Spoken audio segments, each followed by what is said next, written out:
seja muito bem-vindo, seja muito bem-vinda você que acompanha mais um episódio do Pancast, o podcast da Jovem Pan Presidente Prudente. Hoje, uma edição especial Fei Corte com produtores aqui da nossa região. E presente hoje em nossos estúdios, o José Carlos Delfim Miranda, o Cacau, produtor de Bons Mar aí há 20 anos. Bom dia, boa tarde ou boa noite para quem nos assiste. Olá, Cacau, seja muito bem-vindo. É um prazer estar aqui com vocês, poder esclarecer algumas coisas e aprender também, né? Pelas perguntas, muitas vezes a gente vai aprendendo dentro do que nós conhecemos e nem sempre a gente conhece tudo. Mas estou às ordens para qualquer esclarecimento. Você falou o nome completo dele, mas a gente conhece como Cacau Miranda, né? Uma figura bastante conhecida em Presidente Prudente, muito querida em Presidente Prudente, e também principalmente no meio onde você atua, que é a pecuária, né? Você é um produtor de uma raça Bonsmara, né? Tem muita gente que já ouviu falar, tem muita gente que conhece a fundo, tem gente que já teve a oportunidade, inclusive até, de degustar e saborear a carne do Bonsmara, que é uma carne diferenciada, de alta qualidade.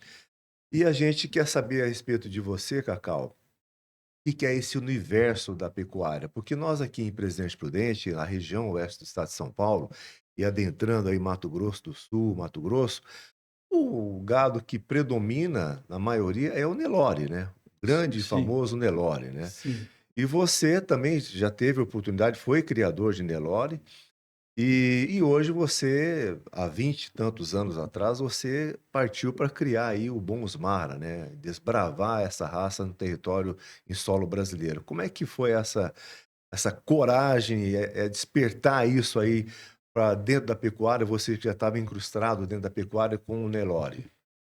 Adilson, é interessante, eu sempre, desde que eu comecei na pecuária, quer dizer, eu me formei, eu sou economista, saí de Presidente Prudente com 16 anos e fui estudar em São Paulo.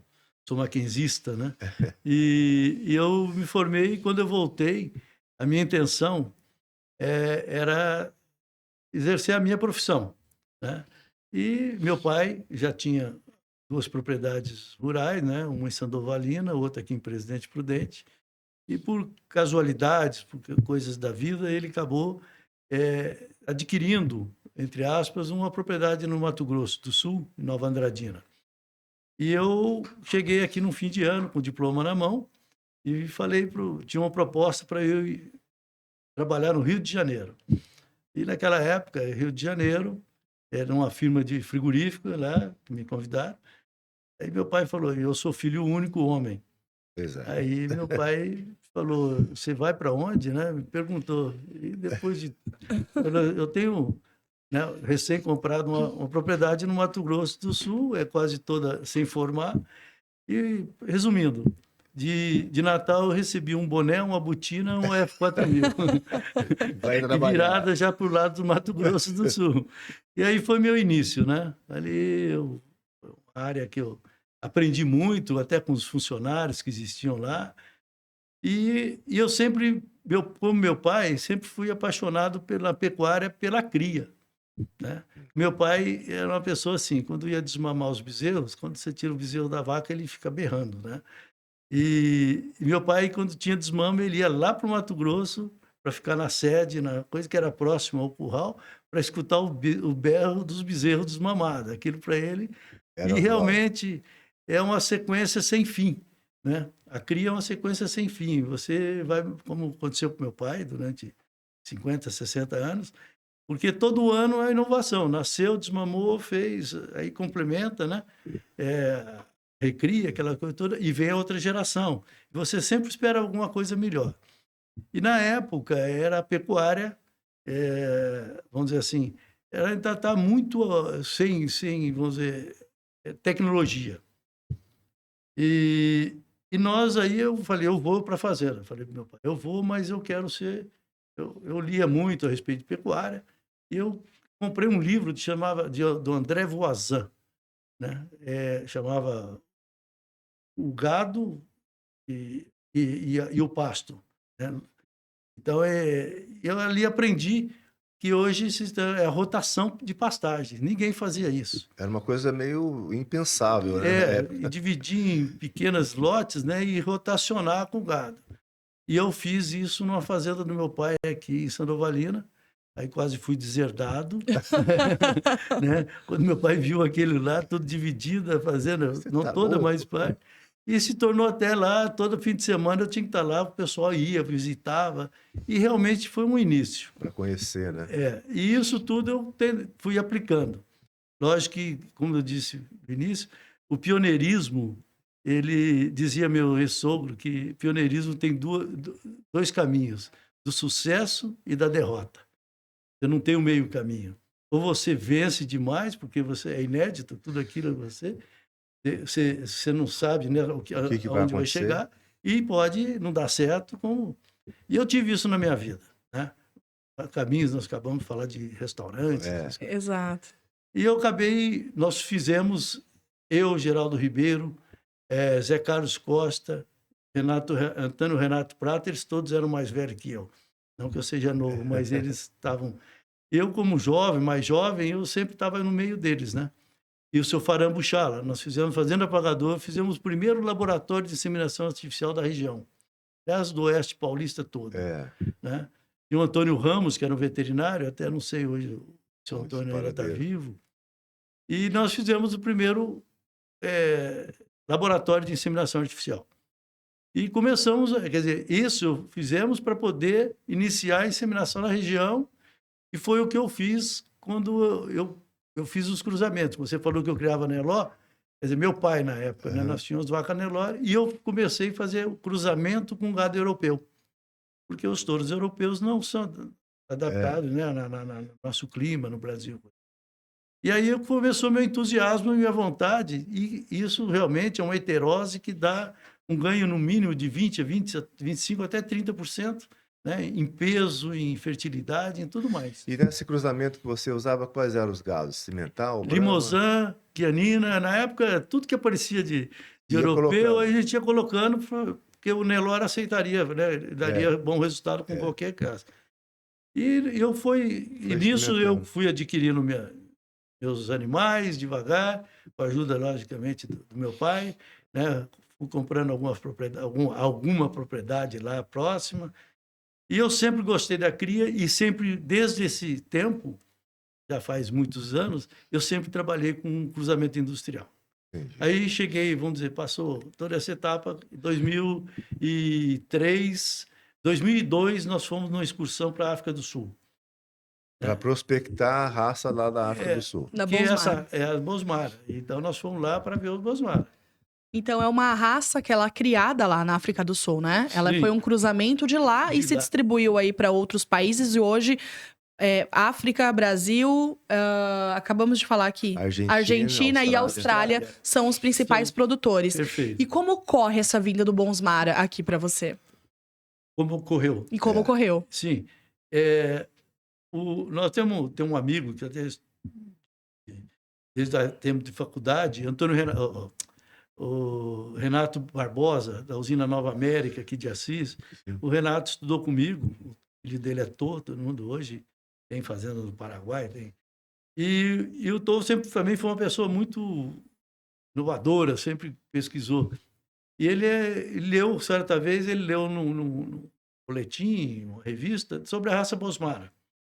E a raça Bosmara ninguém pouco conhecia, porque com o apartheid da África do Sul, eles não podiam exportar, nada se comprava, o mundo não comprava nada da África do Sul pelo problema lá de racista, né? E também não se vendia nada para lá. E ele pegou um veterinário dele e mandou para a África do Sul, foi lá para dar uma olhada, para ver que raça é essa pessoalmente. E voltou encantado de lá. A África do Sul é um país que chove 300 milímetros por ano. O que chove no mês, lá chove propriamente no mês, eu digo no mês de chuva. E então o gado sempre muito bonito, rústico, né?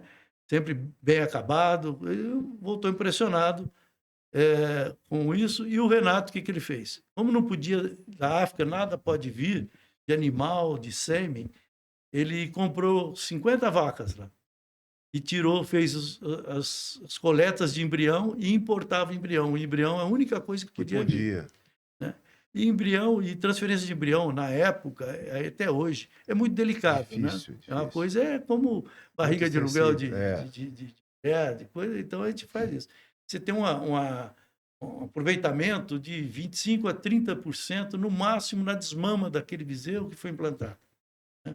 Então é muito Difícil. trabalhoso e lento. Foi aonde a raça demorou muito para sair, né? Para decolar, para ser conhecida. E eu fui numa excursão, depois de 2 anos, conheci a raça e voltei, como era natural, Encantado também. encantado, e entrei na raça aí. E daí para frente foi só alegria, né? E o desafio, né? Hoje temos menos pessoas criando do que tinham na época. O Carlos Maluí, que foi um dos pioneiros, né? Da Madeiral, você deve dizer, faleceu, É. né? E tem outros que faleceram também, alguns saíram. E a maioria do pessoal que entrou não eram pecuaristas, eles tinham fazenda. Eles eram empresários em São Paulo e tinham propriedades e criavam aquilo mais como luxo, né? Como alguma Um coisa, hobby. um hobby. E a gente tem, isso você tem, em primeiro lugar, ter conhecimento, né? E principalmente na raça Bosmara. E a tecnologia, ela é muito... o Bosmara, ele não aceita nada abaixo, tudo é pesado, tudo é medido e pesado, né, os registros. E aí existem uns índices, se você não atingir aquele índice, pode ser a coisa mais linda, né? Um animal muito bonito, mas ele é eliminado. Então se torna já um animal difícil Só que os que sobressaem, quer dizer, os que são registrados, são animais realmente aprovados. E aí fizemos até chegar hoje, por exemplo, estamos aí com a raça, né? Seria interessante a gente, para quem está nos assistindo, como é que nasceu o Bonsmara? Porque a África do Sul é um continente, o continente geral e o país África do Sul tem variantes muito extremas de clima, de condição de solo, de uma série de fatores da natureza que dá resposta para você poder ter uma pecuária ou não. E lá o que acontecia, o que deve acontecer na África do Sul, o que aconteceu para ter nascido Bonsmara, é que você estava explicando que lá tem o norte do país, a África do Sul, é extremamente quente. Sim. E o sul é extremamente frio porque fica abaixo do Trópico de Câncer. Então é onde você pega os polos ali. E havia um contraste, porque o gado europeu vivia bem no sul da África do Sul, mas não conseguia ir para o norte. Perfeito. E outras raças também, eles mesmo, o pessoal da África do Sul, que realmente teve a iniciativa, vamos criar uma raça que possa suportar o nosso clima, se adeque ao nosso solo, né, com a questão da pastagem, para que a gente possa ter algum boi aqui, algum gado, né? Sim. E foi isso, né? Foi o cruzamento com gados europeus que suportam o frio, e com gado Nelore, que é o mais rústico, que suporta o calor, e chegou nesse Bonsmara. O animal é extremamente bonito, né, Cacau? Sim. É um animal quando você vê, você fica surpreso com o Até animal. a cor dele é diferente, né? Ele não é vermelho, né? Ele é um marrom. Um marrom. Bem forte. E ele é a única que, no caso, é produzido pela ciência, né? Sim. O Bonsmara é o único que foi produzido. É isso aí que eu quero chegar, que eu falei a respeito do geneticista lá, que hoje é famoso. Ele, inclusive, esteve dando muitas palestras aqui no Brasil, do Nelore. Ele não tinha um conhecimento sobre Profundo. todos os animais. Ele fez uma raça de cabrito, de carneiro, de porco, tudo isso na África do Sul, por essa diferença, né, de temperatura, de clima. E no gado não foi diferente, né? E o que ele fez? Para criar a raça, existia uma raça lá que até hoje não sabe a origem, chama Afrikaner. A gente olha, parece um zebuíno, né, vermelho, né, e tem um pouquinho de cupim, então não tem nada de europeu. Dizem que foi uma migração antes de Cristo do Angus, que o Angus é uma das raças mais antigas do mundo, né? E alguém trouxe da Europa e coisa, passou para a África, e essa raça veio migrando sozinha e chegou na África do Sul, ali próximo, e ele veio se transformando, né? Possivelmente cruzando com outros animais, e ele fez uma análise dessa raça africana, pela rusticidade, era muito rústico, era fértil, e a carne macia com marmoreio. Quer dizer, é um animal que Deus pôs ali, né? Caramba. Para fazer aquilo, É. só que ele não queria uma raça única, ele queria uma heterose. E aí, o que ele fez? Ele pegou o Shorton, que é uma raça de dupla aptidão inglesa, né? O Shorton, ele é tanto leite como carne. Lá na Inglaterra, eles usam... Pegou o Hereford, que é uma das raças americanas, né? Que é inglesa também, mas que mais usado nos Estados Unidos, que é o famoso cara branca, né? Tem muito no Rio Grande do Sul. Isso. Que é carnívoro, vamos dizer, carniceiro, né? Como eles chamam. E cruzou essas 3 raças. E ele levou anos porque ele queria padronizar na cor que é o Bosmara hoje. E o Hereford tem branco, o Shorton é pintado, né? Só o africano é que era vermelho. E ele conseguiu, eliminando, além de tudo, da fertilidade e adaptação, tudo, ele conseguiu padronizar a cor. Interessante. E aí ele foi multiplicando, né? E o Bosmara na África do Sul é o Nelore nosso aqui. Lá ele tem o Bosmara do Sul e o Bosmara do Norte, apesar da temperatura. Então eles criaram essa, mas dentro da mesma raça. O Bosmara do Sul, você chega lá, tem um pelo grande para se defender, né? Pela adaptação. E o do Norte é o que nós nos focamos, foi aquele totalmente adaptado, né? Pelo clima. E, como você disse, dentro da exigência da raça, ele é medido. Cada 6 meses, desde o nascimento até a desmama, depois ao sobriano, é sempre medido. E por uma questão de um limite de 20% a mais ou menos, ele é eliminado. Por isso é uma raça muito difícil de criar. Bom, você foi até a África do Sul aí, início dos anos 2000, trouxe a raça para cá. Hoje, esse sistema de criação Bonsmara, você sabe dizer números no Brasil? Como é que está isso? Não sei totalmente. Nós temos... A associação, inclusive, era lá no prédio onde é o meu escritório, né? Sim. E nós tínhamos uma técnica, uma veterinária, Mônica. Ela ficou durante 17 anos, ela que cuidava de toda essa parte técnica e a gente tinha esse acesso direto. Hoje ela saiu, a Mônica aposentou-se. Então nós tiramos da nossa base, né, aquilo que ela não tinha uma reserva, vamos dizer assim. E aparece muita gente boa, né, para fazer o trabalho, mas jovem, que ainda não tem o conhecimento da raça. E nós estamos andando muito lá na frente, né? E o que nós fizemos? Nós hoje transferimos a nossa associação para o Rio Grande do Sul, a ANC. É uma associação das associações, até cachorro, cavalo. Tudo. E eles têm o nosso critério, o nosso protocolo, fazem a mesma coisa. Então, hoje fica mais difícil a gente pegar dados. Mas nós temos hoje muito cruzamentos, né? Porque eu mesmo fiz muito animal puro partindo do Nelore, como você disse. Meio sangue, 3/4, 7/8, 15, 16 avos, e aí você já consegue as características na 4ª geração. Então, nós não temos esse número. E você, a produção, por exemplo, você produz, você vende para o frigorífico? Sim. E essa carne fica em qual mercado? São Paulo? É o seguinte, a questão de carne, aí é onde você falou um nome mágico aí que nos atrapalha. Se chama, infelizmente, a gente depende do frigorífico. Né? Quando eu falei para você antes, acho que o grande problema do Brasil é a alta eficiência do agropecuarista. Né? Me perguntam, mas como assim, se é problema? Isso devia ser, né, a solução. É que o brasileiro, quando pega alguma coisa para fazer, ele faz muito além do necessário. Perfeccionista. Perfeccionista e sabe fazer. Né? E, infelizmente, nós temos problema governo, essas coisas contra aí, que nos segura um pouco. Então, a questão da carne, vamos lá, ser mais objetivo, que é onde nós trabalhamos aí com o Bosmara.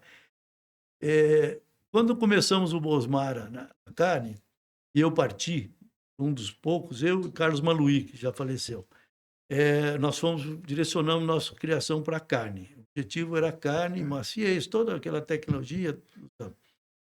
E nós começamos a divulgar, abrimos uma loja em São Paulo para divulgar a nossa carne. E foi um sucesso.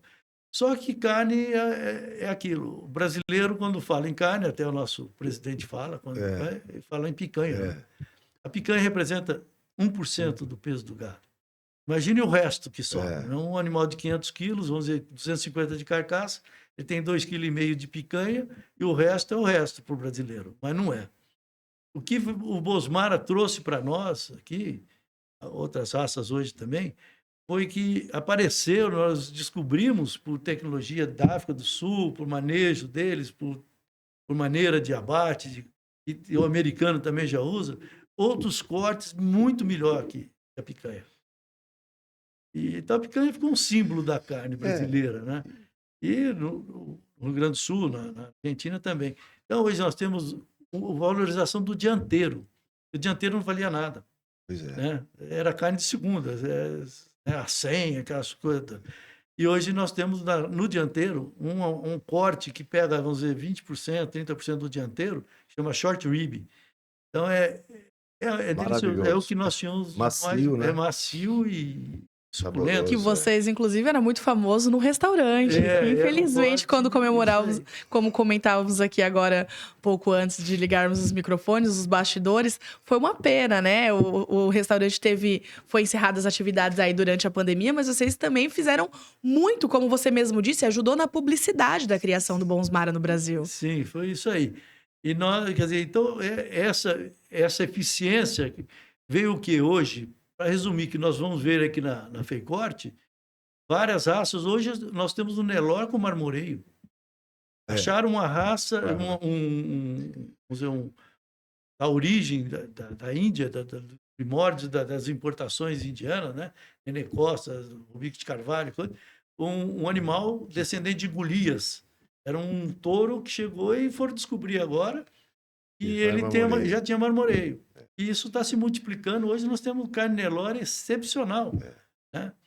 E para voltar e resumir, o que eu digo da eficiência? Hoje nós temos Nelore com marmoreio, nós temos Angus com marmoreio, nós temos Bosmara com marmoreio, nós temos Senepal com marmoreio, nós temos outras raças já chegando, eles vão descobrindo e multiplicando, porque hoje você tem como fazer isso, né? Por meio de disseminação, transferência de embrião.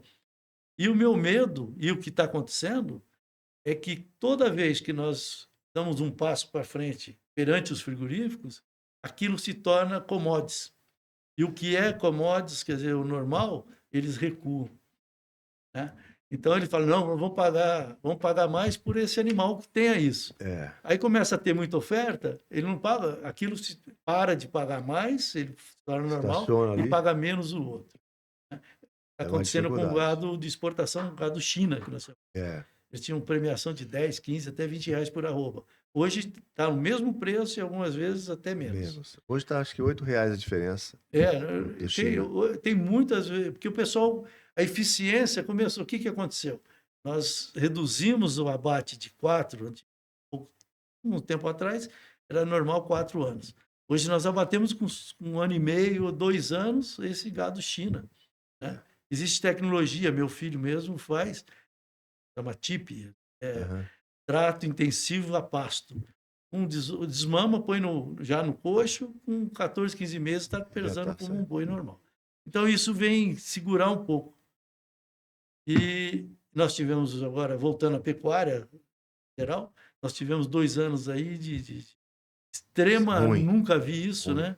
Nós saímos de 300 e poucos reais a arroba, viemos para 190, 200, 2 anos, né? E a consequência, hoje, quem vai pagar somos nós, consumidores. Eu digo nós, porque eu também consumo carne. Porque hoje já chegou a 300 e pouco já. Hoje já tem negócio de 350. Tem um navio, só para esclarecer, que eu li antes de ontem, a gente faz parte de um grupo pecuária, tem um navio turco ancorado aí no Paraná, que está comprando gado Angus, gordo, de confinamento, por R$380 arroba, para pôr no navio para levar para bater na Turquia. Eles levavam o bezerro. Como não está tendo, eles estão levando pronto. Mas depois no navio ficar 40 dias, eles vão tratando, né, esses animais. Hoje o mundo está sem carne. E o Brasil hoje? E o Brasil tem, mas ele deu uma recuada agora na produtividade. Houve muito abate de fêmeas. Perdeu as matrizes.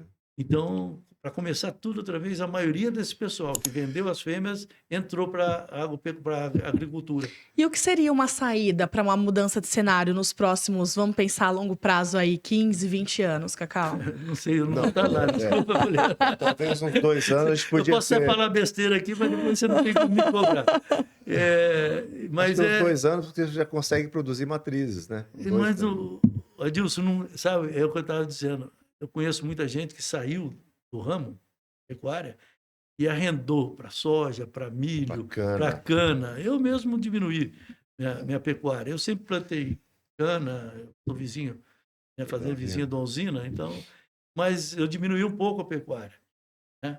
Porque estava dando prejuízo. Então, o que você faz? A primeira coisa é tirar as vacas, né? Matar as matrizes. Agora, para recomeçar, quem tem estrutura, tem pessoa que desmanchou curral, desmanchou cerca, tudo. Ficou tudo, até a sede foi embora. E a gente não volta mais. Mas você havia comentado com a gente que tipo assim, a pecuária brasileira, ela peca geralmente pelo excesso de eficiência, né? Mas existe uma falta aí de talvez de um incentivo para que, sei lá, retorne a produção como era antes? O incentivo é o preço, né? Esse sempre é o ponto principal, é você visualizar o teu lucro, né? E eu mesmo estou comecei a bater, eu sempre penso, meu pai fez parte de frigorífico também, e sempre falava, né, o melhor, você nunca vai acertar o preço máximo, quando tiver em alta e em baixa também. Então, o melhor é o preço médio, né? Nós tínhamos um exemplo, ele sempre citava, eu conheci, mas era jovem. É a aula de economia essa, né? Não vai nem para lá nem para cá, fica no meio que você tem certeza que você vai fazer. Porque a média é boa, deu lucro, é a média. Bom. Então você vai vendendo. Eu ontem mesmo vendi um animal, um lote de novilhas, eu vendo os machos na desmama, né, que tem uma valorização maior, e fico com as fêmeas. Engordo, eu tenho um confinamento pequeno aqui perto do Prudente, propriedade aí, e eu abato só fêmeas. Inclusive, a carne da fêmea é muito mais nobre que a do macho. Na Europa, só aqui no Brasil que ela é depreciada. Né? Está nessa contramão. E ontem eu vendi um lote de gado, eu já vendia 20 dias atrás por um preço, ontem vendi por 15% a mais, e podia, não vou esperar porque vai subir. Não, vamos vender. Tá bom. Eu tenho um pouco para vender daqui 30, 40 já dias. tem um lucro, já está bom. Então, esse é agora a eficiência, que você perguntou, a gente vai desviando. O que eu acho que é difícil a eficiência agora é justamente pelo fato dos pecuaristas que saíram do ramo, não tem espaço hoje. Então, o espaço que a gente tinha aqui, que era o norte, Pará, né? No Pará estão desmanchando totalmente as fazendas. Porque o preço lá é 15%, 20% mais barato que aqui. E o custo de produção lá é o mesmo, só as terras são mais baratas. Eram. Já está caro. Então, eu acho que é uma coisa que quem tiver vontade, quiser entrar, boas perspectivas. Eu acho que está na hora, né? Porque de comprar fêmeas correndo. Tá faltando, né? Vai faltando. Você vai ter animais em exposições lá na FEICORT? A gente vai poder ver? Não tenho. Infelizmente, porque mais uma coisa, do protocolo nosso, do Bosmara, na África do Sul, e aquilo para eles é como a nossa igreja aqui do lado, né? É uma religião. Eles andam todos, do jeito que eu estou aqui, eu pus isso não é por acaso, não, né? É que não é para publicidade, é que a gente gosta. Tem que ter. E o símbolo é do lado esquerdo. E lá é paixão. Né? O pessoal lá, bosmarista, eles se conhecem de longe, tem um sinal aí. Então, o que acontece? Pelo protocolo deles, os animais não existe competição em exposição como existe nas outras raças. Você vai lá na pista, o meu não. É o único. Por quê? Porque eles são contra você artificializar os animais. Quando você vai pôr um animal excelente em pista ou preparar para um evento, você dá uma comida excessiva para ele. Para ele chegar. Para ele ficar obeso. Né? Tem aquela história do cego, né? Que passou um cavalo. Ele falou assim, puxa, que cavalo bonito. Ele falou, e gordo, né? Aí e gordo. Ele falou, mas como que você sabe que ele é gordo? Porque você falou que ele é bonito. Não existe cavalo magro bonito, né? E assim, o Bosmara é isso. É uma artificialização que você faz, né? Quando você excede, no macho, acaba a fertilidade. Ele quase que elimina totalmente. pela obesidade, isso é a natureza de qualquer ser, né? Uhum. E na fêmea também, né? A obesidade reduz o útero, o ovário, aquela coisa. Então você estraga um animal de excelência. Você leva lá, o bonito, campeão, tal. Quantos animais que eu sei, que eu conheço, não Bosmara, mas que foram estragados, assim, desfertilizados, não sei se existe essa palavra, por excesso de razão. Então, por isso, nós não temos... Nós fizemos, sim, as primeiras feicortes, durante uns 5, 6 anos, mas a gente tratava, geralmente, animais jovens, sabe? Para mostrar, para ver quem era, Tá a cor, o chegando tamanho, aqui, tem isso. E nós fizemos até uma enquete no primeiro vez que levamos Bosmara, tinham dos entrevistados, nós ficamos bem na entrada lá e tinham meninos lá. Pegava todo mundo e perguntava, você conhece, você ouviu falar Bosmara? Sabe? Não, que bicho é esse, né? Aí nós levávamos lá, mostrava, essa aqui é Bosmara. Então, né, dos entrevistados, era 8% que já tinham visto falar. Depois de 8 anos de Bosmara na Feicorte, com esse sacrifício que a gente fazia de animais jovens, nós já chegamos a 92%. Isso há 10 anos atrás, né, quando foi a última Feicorte. Então, logo divulgou a raça. Bom, eu vou multiplicando. Desculpa aí. Mas a gente... vamos falar de Feicorte, né? Você falou Feicorte, Presidente Prudente, o berço da pecuária, uma cidade reconhecida no cenário nacional como produtora o Nelore Mocho, né? Partiu praticamente daqui, o próprio Nelore. Grandes criadores, grandes produtores, grandes fazendas. E nós estamos recebendo de volta, depois de quase 11 anos, a Feicorte que era feita em São Paulo, uma feira importante da cadeia produtiva da carne. E nós agora, de Presidente Prudente, estamos sendo contemplados, vamos ser premiados com a volta por conta do trabalho do secretário de Agricultura e Abastecimento, que é o Guilherme Piai, prudentino, que também é do segmento da pecuária. E está nos presenteando. O que representa isso, Cacau, hoje para nós? Eu acho que é uma premiação, né? Parabenizar o Guilherme, por sinal, moramos juntos agora, né? Ele está lá morando com a gente. Parabenizar esse trabalho dele, né? Como secretário, né, da Agricultura, pelo governador também, que deu esse apoio, porque isso tem um custo, né? Nós, sozinhos aqui, a prefeitura não teria condição de fazer isso. Mas nós vamos ver aí muitos estrangeiros aqui, né? Eu até tenho um certo temor, assim, se realmente a eficiência for como era São Paulo, nós não temos aqui... Eu mesmo já reservei inúmeros hotéis aí, já não consegui mais para amigos de fora, inclusive do Paraguai, que queriam vir. Já não tem mais, né? Nós não temos... A Feicorte é muito maior, desculpa, mas a comparação é muito maior que o Presidente Prudente. Né? Quer dizer, ela é preocupante. Mas acho que isso vai marcar muito, entendeu? Para nós aqui.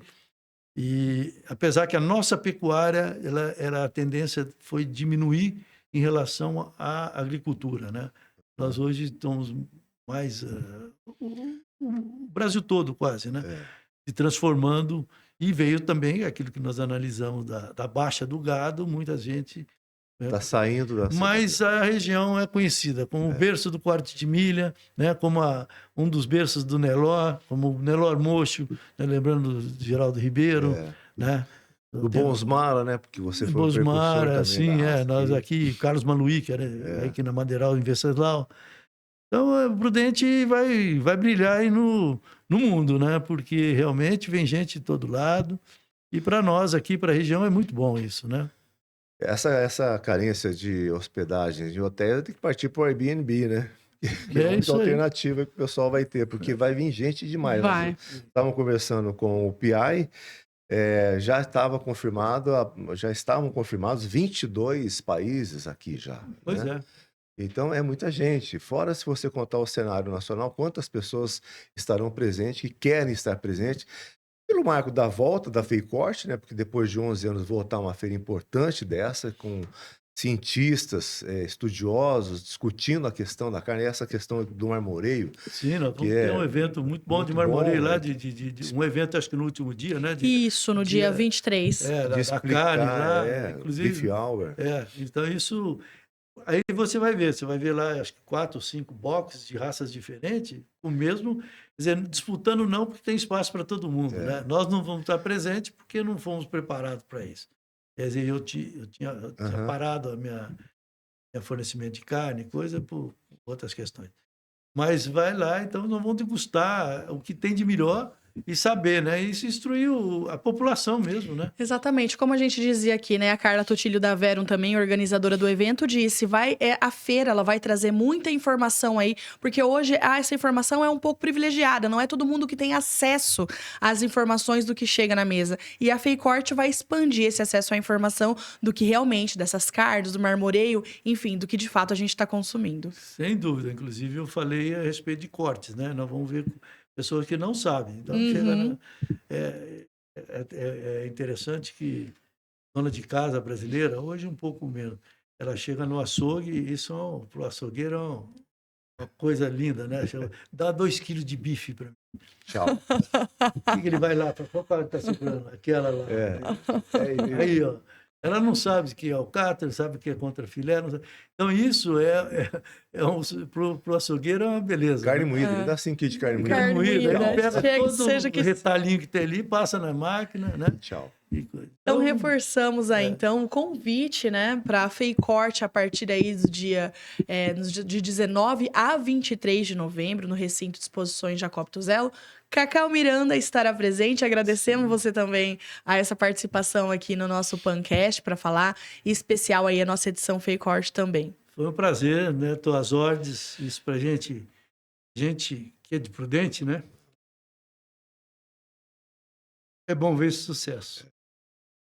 É o fruto do que você plantou a vida inteira, né? E veio do teu pai com uma história maravilhosa. Teu pai foi uma personalidade maravilhosa que colocou o nome de Presidente Prudente com tudo que ele fez, né? Foi vereador, atuante na pecuária, desbravador. Era uma pessoa que até hoje a gente consegue lembrar. Eu tenho nitidamente a presença do teu pai na minha mente. É uma coisa engraçada isso, né? É uma figura marcante. E tudo isso é fruto do que a gente plantou, né? É isso que Deus quer da gente, né? Amém. Que você plante, que você cultive, que você veja os frutos. É isso que você está tendo a graça e a bênção de ver, né, Cacau? Eu tenho a agradecer a Deus, né? Sou evangélico, estamos aqui do lado da nossa igreja Batista. Aqui, né? E eu agradecer a Deus primeiramente e agradecer pelo que o meu pai me ensinou, né? Primeiro, honestidade e muito trabalho.